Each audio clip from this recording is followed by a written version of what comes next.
আত্মগোপন করতে হয়েছে গণ অভ্যুত্থানের মুখে, যেটা মানে মানে যেটা আসলেই ফানি, মানে যতবার আমার মনে হয় ততবারই আমার কাছে হাসি পায়। আপনি বলেছেন যে এত বড় একটা আন্দোলনের পরে প্রধান বিরোধী দলের হাতেই আসলে আন্দোলনের পতাকা নাই, সেইটাও একটা মনে রাখার মতো বিষয়। কিন্তু আমার কাছে যেটা হচ্ছে খুব মনে হয় যে শেখ হাসিনা যিনি কারো কথা চিন্তা না করে কাউকে কোনো কিছু না জানিয়ে চলে গেলেন, পালিয়ে গেলেন, এখন আবার তিনি বলছেন তাকে আসলে পালাতে বাধ্য করা হয়েছিল, এবং তিনি বক্তৃতা দিচ্ছেন, সেই বক্তৃতা নিয়ে তার নেতা কর্মীরা আবার মানে এটা নিয়ে উৎফুল্ল হচ্ছেন। এই ব্যাপারটাকে আপনি আসলে রাজনৈতিকভাবে কিভাবে বিশ্লেষণ করেন? মানে আমি আওয়ামী লীগ করলে তো আমি মানে তার উপরে এতই রাগ করে থাকতাম বা এতই আমি মনে কষ্ট পাইতাম, এইটা এইরকম কেন? মানে এইটা আমি একটু মান্না ভাই আপনার কাছে একটু শুনতে চাইবো। আমি একটু বেরিসা ফারানা থেকে আসি, একটু আপনি এটা একটু মানে আপনি এটা একটু মানে আগে প্রশ্নটা করে রাখলাম যে বেরিসা ফারানা, আমি আসলে প্রশ্ন করেছিলাম যে বৈষম্য বিরোধী ছাত্র আন্দোলনের মধ্যে আপনি আসলে যুক্ত হবেন কিনা, এটা হবেন কিনা, আর জয় বাংলা নিয়ে আসলে আপনার মতামত আমরা একটু শুনে নিতে চাই, যেহেতু প্রশ্নটা উঠেছেই। আপনি একটু বলবেন যে হাইকোর্ট বলেছে যে এটার। না, আমি আমি আসলে কোনো দলে যাওয়ার কথা কল্পনাও করছি না, এটা আমার কোনো চিন্তার মধ্যেও নাই। ওকে। আর দ্বিতীয় যে প্রশ্নটি, জয় বাংলা স্লোগান, দেখুন পুরাটাই তো পলিটিসাইজ হওয়া। এই যে আপনি না আলাদা আলাদা ভাবে কোনো প্রতিষ্ঠানকে রক্ষা করতে পারবেন না। আপনি যখন সকল কিছুকে একত্র করবেন একটি বিশেষ লক্ষ্যে, তখন আপনি পিসমিল বেসিস আছে জুডিশিয়ারিটা ঠিক রাখি, কিংবা আচ্ছা থাক আমি প্রশাসনটাকে ঠিক রাখি, ইট ইজ ইম্পসিবল খালেদ ভাই। হুম। সেই কারণেই যেটা হয়েছে, জুডিশিয়ারির প্রতিটি নিয়োগ, প্রতিটি পদোন্নতি, হুম। অ্যাপেলেট ডিভিশনে যাওয়া, অ্যাপেলেট ডিভিশন থেকে কে চিফ জাস্টিস হবেন সেটা নির্ণয় করা, এই সকল কিছুই আসলে রাজনৈতিক সিদ্ধান্তে হয়েছে। এবং আপনি চিন্তা করে দেখেন, এই যে আবারও সেই ইতিহাস টানতে হয়, স্বাধীনতার 54 বছর খালেদ হুম। ভাই, হ্যাঁ, হুম। হুম। হুম। আমাদের কিন্তু আকাশের যত তারা আইনের তত ধারা, তাই না? হুম। হুম। হুম। অথচ একটা বিচারক নিয়োগ আইন আমরা কেউ করলাম না। হুম। হুম। কেন করলাম না? কারণ আমরা না আসলে আমাদের খাস বল্টু পিল্টু লালটুকে হুম। বিচারক হিসেবে দেখতে চাই। হুম। এবং আমি চাই যে যখন আমি ক্ষমতায় আসব, হুম। তখন আমার যা যা মামলা যে হুম। যেভাবে হলে আমার হুম। সুবিধা হয়, রায়গুলো শেষে ভাবে হবে। হ্যাঁ, হাসিনা একেবারে নগ্ন ভাবে করেছে বলে না, হুম। আমাদের কাছে একেবারে চোখে মনে হয় যেন খুব মানে বেশি আমাদের কিন্তু কিন্তু চোখে কিন্তু লেগেছে। বেরিসা ফারানা, আপনি যখন যতবার এই কথা বলেছেন ততবারই আপনাকে এই কথা শুনতে হয়েছে না যে বিএনপি কি তার আগের আমলে করে নাই? আপনি যাদের লালটু পল্টু ঝন্টু মন্টুর কথা বলেছেন, যতবার বলেছেন ততবার তো আপনাকে একই প্রশ্ন বলতে হয়েছে যে বিএনপি কি এটা করে নাই কিনা। নিশ্চয়ই শুনতে হয়েছে, এবং সে হ্যাঁ। কারণেই কিন্তু আমি এই পরের লাইনটা যুক্ত করলাম, জি। যে হাসিনা যত নগ্ন ভাবে করেছে, কারণ সে হুম। সময় পেয়েছে বেশি, হুম। হুম। তাকে ক্ষমতায় থাকতে হয়েছে ভোট ছাড়া, হুম। তাকে, তার কাছে পাওয়ার হারানো মানে জীবন হারানোর মতো। হুম। সুতরাং তার কাছে যেটা, মানে তাকে যেভাবে সকল কিছু ভীষণভাবে ব্যবহার করতে হয়েছে, অন্য গভর্নমেন্টকে ততটা সুযোগও তারা পায় নাই, হুম। এবং ততটা তাদের ব্যবহারও করতে হয় না। সেই জায়গাটাতেই কিছুটা ডিফারেন্স আছে, মাত্রাগত পার্থক্য, let's put it in this way, মাত্রাগত পার্থক্য, হ্যাঁ। ওকে। সে কারণে আমরা দেখছি যে আহ, বাংলাদেশে জাতীয় স্লোগান কি হবে এটাও হুম। হাইকোর্ট নির্ধারণ করে। হুম। একটা পলিটিক্যাল কোয়েশ্চেন, বাংলাদেশে নির্বাচন হুম। কিভাবে হবে, for hmm. God sake, it's a political question Khaled হুম। ভাই, তাই হুম। না? মানে রাইট। আপনি যেই দলই করেন, যেই মতই হুম। করেন, কিংবা আপনি যাই হন না কেন, আপনি যদি সুস্থ মানুষ হন, আপনি যা বুঝবেন হুম। যে এটা পলিটিক্যাল কোয়েশ্চেন। কিন্তু এইটাও আমরা না হুম। হাইকোর্ট বা হুম। অ্যাপেলেট ডিভিশন থেকে এটা করায় নিব। হুম। হুম। আবার ধরেন আমাদের সংবিধান, সংবিধানকে আমরা মোটা দাগে হুম। একটা পারিবারিক বইয়ের মতো করে ফেলবো। হুম। আমরা যা যা চাই তার সবই সংবিধানে থাকবে, এবং হুম। এমন সব অদ্ভুত প্রপোজিশন আমরা সংবিধানে দেব যে আমরা সামনে ভবিষ্যতে যত সংসদ আসবে, সেই সবগুলো সংসদকে আমরা বেঁধে ফেলার চেষ্টা করব। মানে তারা কি কি আইন করতে পারবে, কি কি পারবে না, সংবিধানের কোন কোন অংশ তারা 2/3 কেন 3/4 মেজরিটি দিয়েও চেঞ্জ করতে পারবে না, এরকম অংশ আমরা সংবিধানে বলে আবার সেটা লিখে দেব, যেটা অপরিবর্তনীয়, হুম। which itself is unconstitutional, okay, which itself is unconstitutional. So এইগুলোর মধ্যে দিয়ে তো বাংলাদেশ গেছে। সে কারণে আমি মনে করি খালেদ ভাই যে আমরা না একটা একটা ঝাঁকি খেয়েছে বাংলাদেশ, হুম। মানুষ, হুম। দেশ, রাষ্ট্র, সরকার ঝাঁকি খেয়েছে। কিন্তু এই ঝাঁকিটাতেই যে আমরা একেবারে ঠিকঠাক ফিটফাট হয়ে বিলাতি কায়দার ওয়েস্টমিনিস্টার গণতন্ত্রে অভ্যস্ত হয়ে যাব, কিংবা ইভেন ঘরের পাশের ভারতের গণতন্ত্র আমরা বুঝে যাব, এটা ভুল। আমাদেরকে আরো অনেক দূর যেতে হবে খালেদ ভাই। অ্যাটলিস্ট ভারতের পর্যায়ের একটা গণতন্ত্র এবং প্রাতিষ্ঠানিকীকরণের দিকে যেতে আমাদের আরো 50-100 বছর সময় লাগবে। এবং সে কারণে আমি আমার আগের সেগমেন্টের কথা ধরে আমি একটু সূত্র ধরে বলি যে আমাদের মতন মানে ধরেন অ্যাজ অন টুডে আমার যে ভূমিকা, হ্যাঁ, এটার জন্য আমাদের মতন মানুষদেরকে কিছুটা প্রাইস পে করতে হবে। পে করতে করতে করতে করতে এক সময় গিয়ে, সেটা আজ থেকে মেবি 70 বছর 80 বছর পরে, হয়তো দলগুলোর ভেতরে সেরকম ডেমোক্রেসির চর্চা আসবে, হয়তো রাষ্ট্রের ভেতর সেরকম ডেমোক্রেটিক ভয়েস আমরা পাবো যেটা একটা স্মুথ ডেমোক্রেসিকে সাপোর্ট করে। এইটুকুই আমি বলতে পারি। বেরসে ফারহানা, তাহলে আমরা এরকম ধরে নিতে পারি যে আপনার কথা থেকে যদি আমরা একটা উপসংহার টানতে চাই, যে ধরেন সবগুলি দল, বিএনপি ইনক্লুডেড, এর মধ্যে গণতন্ত্র আসতে 70-80 বছরের মতো লাগতে পারে। দেখুন, আমি it's just a speculation. It could be 50 years. আচ্ছা ঠিক আছে, আমি আচ্ছা ঠিক আছে, it all depends on the will of the people. আমার দেশের মানুষ আসলে কি চায়। ওকে, রাইট। হ্যাঁ, আমার দেশের মানুষকে সচেতন করার দায়িত্ব আমাদের। কতটুকু সচেতন হবে, কত সময় নিয়ে হবে, এটা তাদের উপর। আমার বেশি ফারহানা, আমি একটু আসি আপনার কাছে। আমি মান্না ভাইকে যেতে চাই। মান্না ভাই, আমি আপনাকে প্রশ্ন করেছিলাম যে এটা তো এরকম হওয়ার কথা যে নেত্রী আসলে, আপনার ওই প্রশ্নের জবাবটা দেওয়ার আগে যেহেতু একটু অধিকার চর্চা করতে পারিনি, কি আমি যে প্রশ্নটা আপনি রুমিন ফারহানা করেছেন। আচ্ছা, শিওর তাহলে আপনি একটু বললেন, আমরা একটু আপনাকে আরেকটা জিনিস শোনাই, যে আমরা দর্শকদের কাছে প্রশ্ন করেছিলাম যে নির্বাচনের আগে বড় ধরনের সংস্কার করা হবে, এমন মন্তব্য করেছেন প্রধান উপদেষ্টা ডক্টর মোহাম্মদ ইউনূস। অন্তর্বর্তী সরকারের এই অবস্থান সমর্থন করেন কিনা, বড় ধরনের সংস্কার করা হবে এটা সমর্থন করেন কিনা, সেইটা সমর্থন করে শতকরা 83% দর্শক, সমর্থন করেন না হচ্ছে 17% দর্শক। আমাদের জন্য একটা স্টেগারিং নাম্বার, 145,000 মানুষ, মানে 1,45,000 মানুষ ভোট দিয়েছেন এটার মধ্যে। মান্না ভাই, মানে 1,45,000 একটা বিপুল সংখ্যা। জি মান্না ভাই, আপনি বলতেছিলেন। জি, আপনি বিষয়টা বলে রাখবেন, যে প্রশ্ন করেছেন সেটাও বলে রাখবেন, কিন্তু আমি এইটার লোভ সামলাতে পারছি না। প্লিজ প্লিজ, মানে অনধিকার চর্চা করবো তো বলছি। ধরেন ওবায়দুল কাদের আর মাহমুদুর রহমান মান্না দুজন প্রতিদ্বন্দ্বী ছাত্র নেতা ছিল, কিন্তু ওবায়দুল কাদের আমার কাছে ডাকসু নির্বাচনে কোনো পাত্তাই পাইনি। তারপরে আমি আওয়ামী লীগে থাকলাম না, আওয়ামী লীগে যোগ দিয়েছি, থাকতে পারলাম না বা থাকলাম না।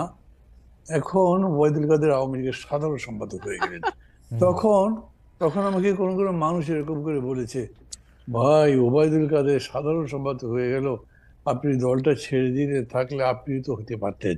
আমি তাদেরকে বলতাম না, আমি হতে পারতাম না, কারণ শেখ হাসিনা যে তুতু করে তাকে দিবে, আমাকে দিবে না।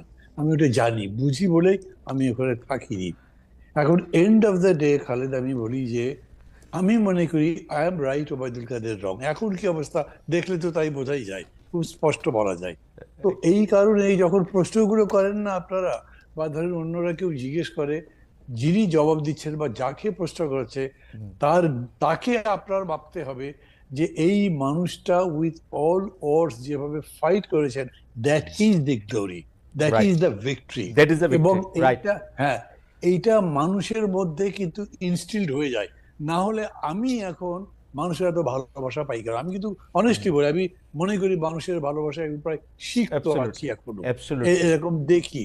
তো সেই কারণে আমি মনে করি যে আমি আমার কথা বলতে পারি মান্না ভাই, আমি যতদিন ধরে এই মানে বিশ্ববিদ্যালয়ে ভর্তি হওয়ার পর থেকে আমি আপনাকে চিনি, আমি আমার কথা বলতে পারি যে আমার সম্মান, আপনার জন্য আমার সম্মান, মানে এইটার সাথে আমি জনাব ওবায়দুল কাদেরের তুলনাই করতে চাই না। মানে এটা এক পংক্তিতেই জীবনে বসবে না। সেটা আমি আগেও আপনাকে বলেছি, ওবায়দুল কাদের সাহেব যখন সাধারণ সম্পাদক ছিলেন, মন্ত্রী ছিলেন, বিরাট বড় কিছু ছিলেন, তখনও বলেছি সামনাসামনি, মানে এইটার কোনো একটা তুলনাই হইতে পারে না, মানে এটা তুলনীয়ই না।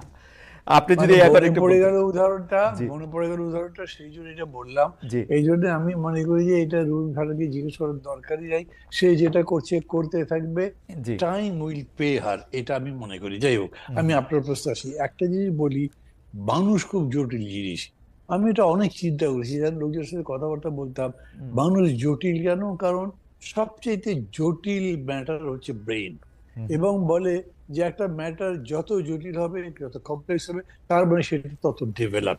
যে হুম, কোনো ডেভেলপ জিনিসই কিন্তু জটিল, খুব ইজি বোঝা যায় না, বুঝে গেলে ইজি। হুম, তো মানুষের এত জটিলতার মধ্যে, ধরেন আপনাকে আমি যদি করে প্রশ্ন করি, আদম হাওয়া খুব আরামে ছিলেন, বেহেশতে ছিলেন, কে কামড়ালো, কোন পোকা কামড়ালো তোমাকে যে ওই গন্ধম ফলটা খেতে হবে? তার জন্য হুম, বেহেশত থেকে ফেলে দিল পৃথিবীর মধ্যে, হুম, করলো তো। আমাদের এত বড় সম্মানের একটা জায়গার একজন মানুষ, আমাদের ধর্মগ্রন্থ যে বিশ্বাস অনুযায়ী তিনি করলেন, মানুষকে এইখানে বোঝা মুশকিল। এরকম বহু জায়গা আছে মানুষের বিহেভিয়ার বোঝা যায় না। আমার নিজের কাছেও মনে হয় যে আমি যদি আওয়ামী লীগ থেকে চলে আসতে পারি, তো বাকি লোকগুলো, লাইক আমি নাম বলছি না, আমার সাথে বড় বড় সিনিয়র নেতা যারা আছেন, কোন সম্মান নিয়ে কোন মান নিয়ে তারা আছেন।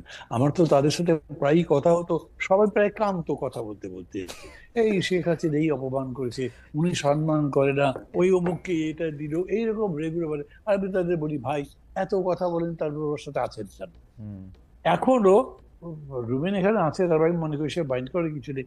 বিএনপির অনেক আবার এরকম বলে বিভিন্ন ব্যাপারে, তারপর যে দল করেন কেন এটা? তো কি করবো আমি? সেই ভাই আপনাকে আমি, আমি যে ভাই আপনাকে আমি দল ছাড়তে বলছি না, আমি কোনো দল ভাঙার কাজ করি না। এ, কিন্তু আপনার যদি মনেই হয় যে আপনার এই দলে হুম, অসম্মানিত হচ্ছেন, আপনি থাকেন কেন ওখানে? আপনি চলে আসেন। কিন্তু মানুষ এটা করে না। এই জায়গাটা আপনি কোনোদিন কিছু দিয়ে ব্যাখ্যা করতে পারবেন না।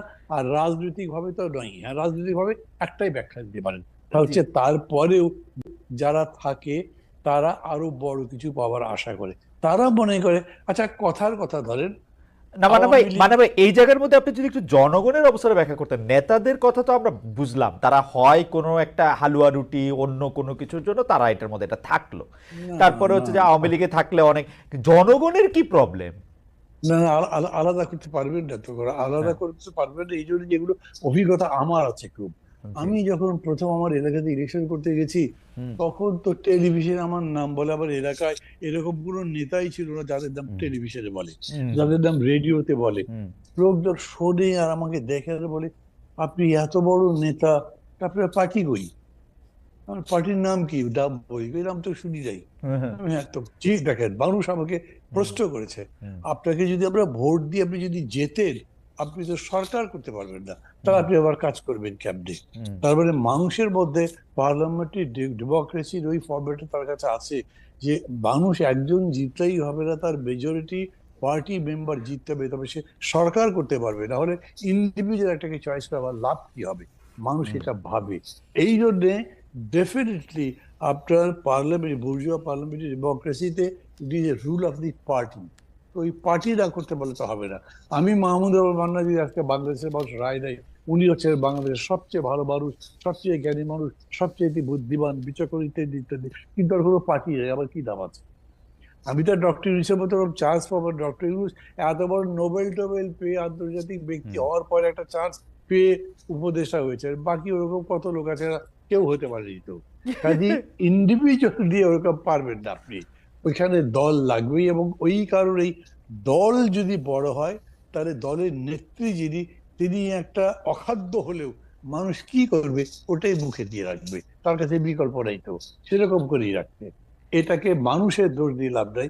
আপনি যদি মানুষের কাছে না অল্টারনেটিভ না, দিতে না দলটা পারেন। থাক, দলটা থাক, কিন্তু মানুষের মধ্যে এই আকাঙ্ক্ষা আসা উচিত ছিল না, যিনি তিনটা নির্বাচন ম্যানিপুলেশন করেছেন, যিনি হচ্ছে বাংলাদেশের সকল প্রতিষ্ঠানগুলিকে ধ্বংস করেছেন, মানে সেটা নির্বাচন কমিশন হোক, পুলিশ হোক, আমলা হোক, বিচার বিভাগ হোক, ইউ নেম ইট, উনি করছেন। মানুষের মধ্যে থেকে এইটা আসা উচিত না, ঠিক আছে আমরা আওয়ামী লীগ করবো কিন্তু উনাকে বাদ দিয়ে, আমি এইটা বিশ্বাস করার করি কথা কি ছিল না। জানেন, জি, আমি বিশ্বাস করি, ধরেন আমি জি, বিশ্বাস করি, প্রমাণ দিতে পারবো না, হ্যাঁ, যদি দেশে সামনে নির্বাচন হয় 1 বছর পরে, আমি এটা হুম, প্রস্তাব করছি না, হুম, আমাকে কেউ ভুল বুঝলে আমি তাদের কাছে ক্ষমা চাইছি, হুম, সেই নির্বাচনে আওয়ামী লীগও আছে, ধরেন নির্বাচন করতে পারছে, কেউ কোনো মারপিট করছে না, বাধা দিচ্ছে না, সভা ভাঙছে না, ওই ভোটে আওয়ামী লীগ গো হারাহারি। হারবে ধরেন তো, হ্যাঁ হারবে, আমি মনে করি তাই। হ্যাঁ হারবে তো, তারপর হ্যাঁ, ধরেন এই যে একটা একটা উদাহরণ আছে, যেরকম ফ্রান্সে বাঁকো তো 4 নম্বর পার্টি ছিল, সে জিতলো কিভাবে? হুম, আমাদের দেশেও এরকম হতে পারে। আমি প্রায়ই বলি বক্তৃতায়, আমার খুব প্রিয় একটা সেন্টেন্স বলেন, অতিকায় হস্তি বিলুপ্ত হইয়াছে, টিকটিকি টিকি আছে। ওই হুম, বড় আছেন, এই অহংকার করলে কিন্তু কোনো লাভ হবে না। আর সিংহ বনের রাজা হাতি নয়, যদিও হাতি প্রাণী হিসেবে বড়। এই জন্যে মানুষের চয়েসের উপরে আপনার ভরসা থাকতে হবে। মানুষের চয়েসটাই শেষ কথা। তবে এখন মানুষের যদি সেই এডুকেশনটা না থাকে তাহলে তার বিলম্ব হবে। ওই যে রুমিন বলছে না যে এটা হয়তো 20-25 বছর লাগবে, আমি বছর মানে সংখ্যা দিয়ে বলবো না, কিন্তু মানুষের সময় লাগবে। কিন্তু আমার কাছে খুবই বিস্ময়কর বলছে, আমি মনে করি আপনি খেয়াল করেছেন অ্যাগেইন এখন পর্যন্ত BNP is the biggest party, BNP হলো সবচেয়ে জনপ্রিয় দল, কিন্তু এই বিএনপি 5 আগস্টের ক্ষমতা পরিবর্তন একদম অব্যবহিত পরেই যখন পার্টি অফিসের সামনে বিশাল সমাবেশ করে বলল 3 মাসের মধ্যে নির্বাচন দেন, তখন সমস্ত মানুষ বিরোধিতা করেছে, বলেছে রক্তের দাগি